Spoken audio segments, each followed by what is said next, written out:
I'm seriously trying to decide if I want to leave the Nreal stuff in at the beginning or cut it out. Don't. Don't cut it out? Yeah, cut it out.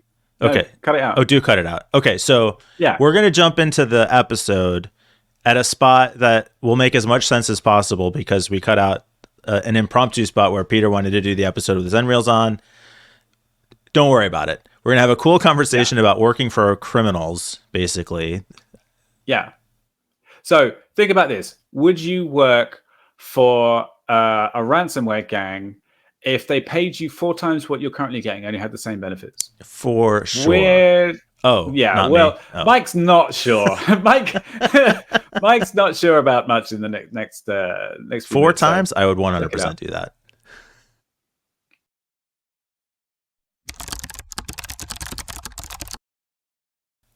Cybercrime groups offering 6-figure salaries, bonuses, and paid time off to attract talent on the dark web. And we've talked about this before, but cybercrime organizations are essentially businesses at this point. They run like businesses. Yeah, they're totally they're like full-on businesses. The only difference, and some people are going to make the joke that this isn't any difference. The only difference is that they don't have any morals. Do any companies? They're more explicit about flouting the law.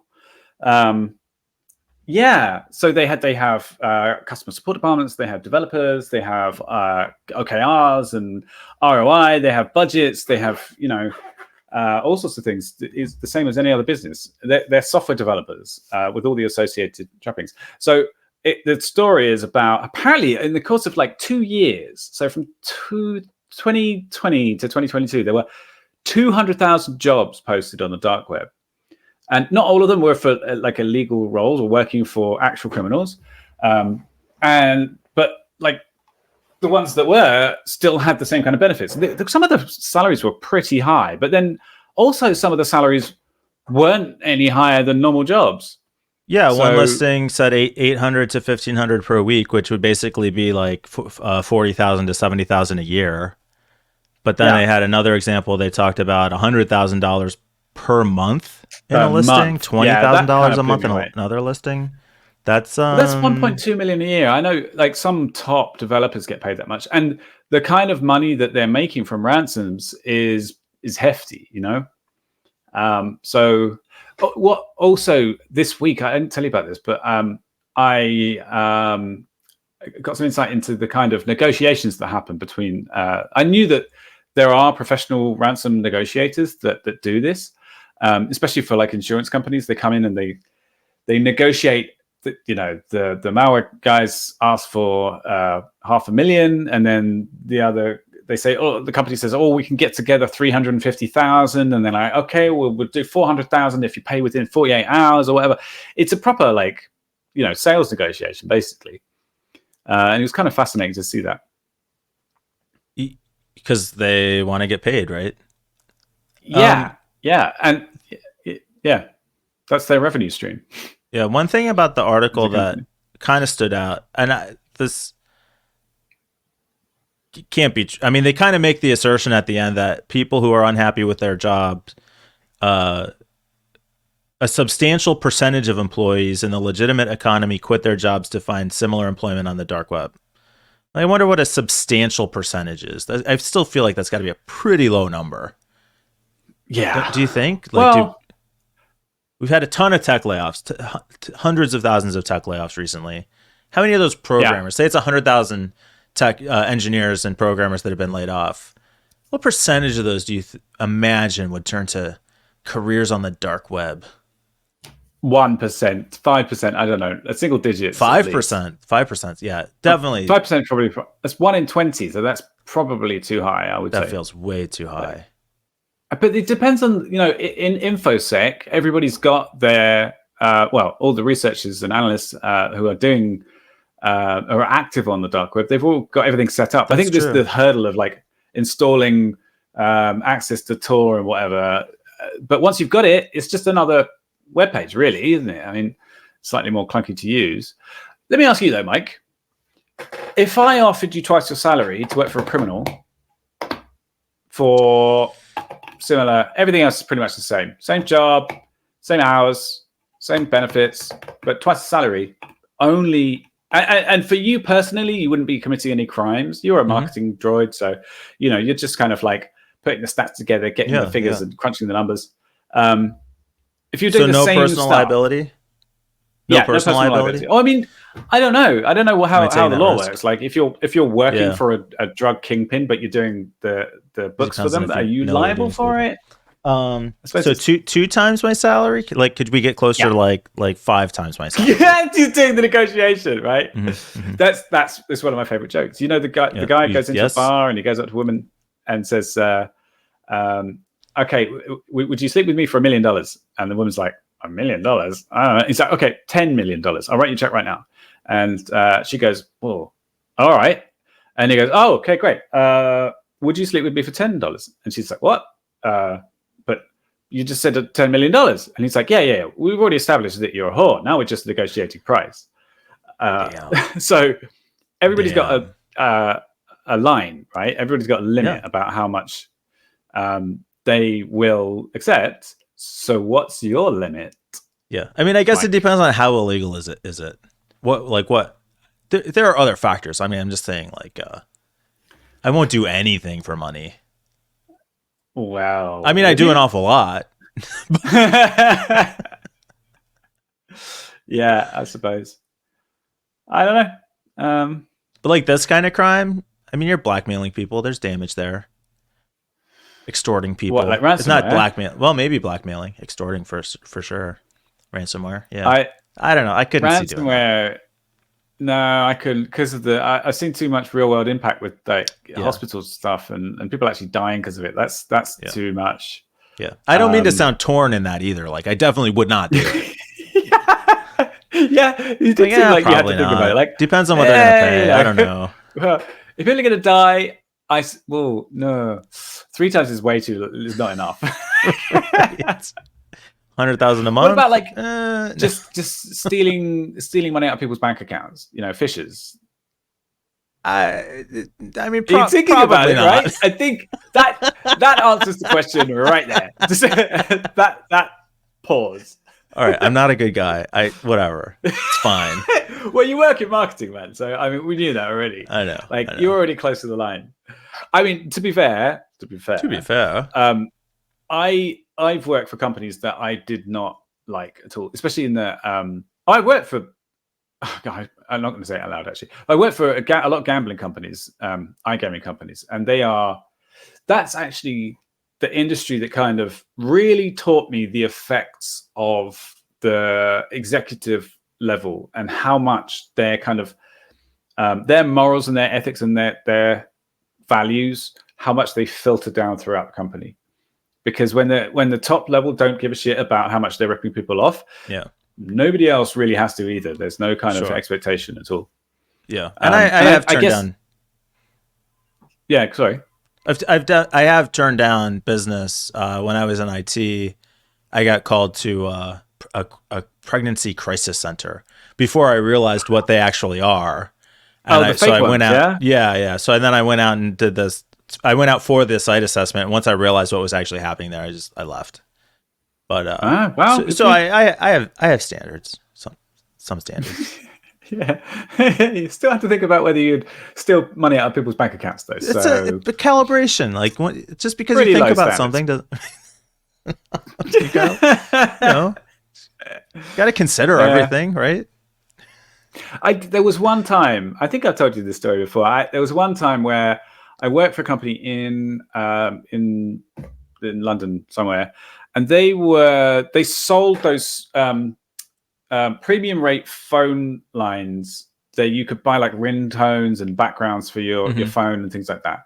And they made money by basically disguising them as subscriptions, where you think you'd be buying the Happy Frog or whatever it is just once, but you'd actually be signing up for a monthly thing where you get charged every month. And because most of the people that buy this kind of shit are like drunk when they're doing it, that's how they made money. And they kept on like breaking the law, and then they would change things so they were just inside the regulations, and then they would change the regulations because what they were doing was still unethical, and then they would kind of scale back a bit, and they were always just inside the thing.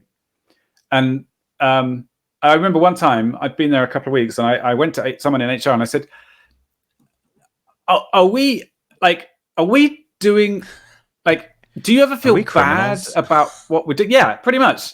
Like, are we the bad guys? Like, and I got she got very upset with me. It was like, gave me a long speech about how we're always inside the regulations and we work closely with regulators to blah, blah, blah. Like, but yeah, we were. Like, that company was assholes. But that goes back to your very first thing you said on the episode, which is, are they any different than any other company because they're immoral? Yeah. I mean, that's not what you said, but that was kind of the implication. Like, but no, it's true. Yeah. The issue is that companies are amoral. It's not that they're necessarily immoral. They just are out to make money. And apparently, like me, they're willing to consider anything. So I have a friend of mine who's he's a contractor, and he does like freelance web work, and he writes into his contracts. Hi, James, if you're watching, by the way, that they have to value each other's well-being. Like, so he has to genuinely care about the well-being of his clients, and they have to care about his well-being. And he puts it in the contract. And I thought, oh, that's crazy. I mean, why would you put that? There's no way of enforcing it. And he said, well, you put in all sorts of other conditions, so that are difficult to enforce in reality. You know, if you don't pay within a certain time, then you owe me this much money, or blah, blah, blah. So why not put that in as well? And I thought, yeah, why not? It's a really good idea. And he tries to enforce it when he can, which is good. Yeah. So maybe that's what should happen in capitalism. It should be like ethical capitalism. It's a good thing for the world. Yeah, not going to happen. I mean, well, we've talked about it before. The problem is, in at least in America, the capitalist system, corporations are obligated by law to maximize ROI for their shareholders. So if a company tries to make an ethical decision that doesn't also make that it in any way costs them money or prevents them from maximizing profits, they will get sued for it. Well, yeah, but I'm saying that, like, the regulations could include something a bit more fluffy. Oh, yeah. That was like, you know, it has to be good for the world or something. If the corporate lobbyists allow them to be written that way, sure. Yeah. I think that's where it falls over. Well, we didn't do a story this week. There was a story that was in the rundown that we didn't do about the emphasis that younger workers are putting on environmentalism, sustainability, and governance. Climate and quitting. Considering taking jobs. Yeah. So that's something that will... on Discord? Was it Mr. T, on Discord? Posted that? I think so. One of our many kind of pressure we have over that. I know. Oh, Discord is amazing. We have a great community over there. Really too. I've been enjoying it so much. It's so fun to talk to. I genuinely have, actually. Oh, for sure. Did you think I was saying that disingenuously? Like, what was the implication there, Peter? I mean, it's hard to tell with you, Mike, because I honestly don't know whether you're being everything has some level of disingenuousness. Well, fair enough. I've been enjoying it so much lately. It's been really good, honestly. All right. Well, this is why I don't say nice things. Yeah, because you can't manage. Nobody believes me anyway. So fine. At any rate, that kind of pressure will kind of force companies to move, because hiring is expensive and a challenge for companies. And if the labor is saying we won't take these jobs without these conditions, I love it. I think it's good. Also an indicator that good. Sorry, what were you going to say? Just an indicator that that's where things are going, because these younger employees growing up are just going to become an increasingly powerful part of the workforce. I hope so, but I mean, hasn't it always been that the people with the younger workforce have all these ideals, and then they get slowly ground out of them as they age? And by the time they but I've seen some political research that shows, while it's true that I probably won't go try to find it again, but at any rate, history has shown that people become more conservative as they get older. Some recent indicators are that that's actually not happening with the people growing into adults today. Okay, interesting. Yep. And I think that's always been skewed by, like, the baby boomers have always been such a huge block of the workforce, but now they're getting cleared out. and these millennials and Gen Zs are really taking over. Do you know my big problem with all these terms like Gen Z, boomers, millennials, whatever? It's that when I first started recognizing that people were using them, millennials were like 20-year-olds, Right. because so that was like 20 years ago, I suppose, or 15 years ago. And in my head, millennials are still 20-year-olds. Yeah. So when somebody talks about millennials, I'm like, my reaction is, oh, the young. Okay, no, but the young ones are like, what even are they? Gen Z now? Yeah, Gen Z. Yeah. Okay. So and the ones behind them, I think, are Generation Alpha, maybe. Oh, alphas. Yeah. Okay. Yeah. Who comes up with these fucking terms? Well, I have a Zoomer kid, and so it's always been very clear to me that Gen X has their beef with the millennials, but the boomers and Gen Z are the feuding parties there. So kind of skip that generation. All right. I thought we were going to go long. So, yeah, I've got more to say. Okay, go ahead.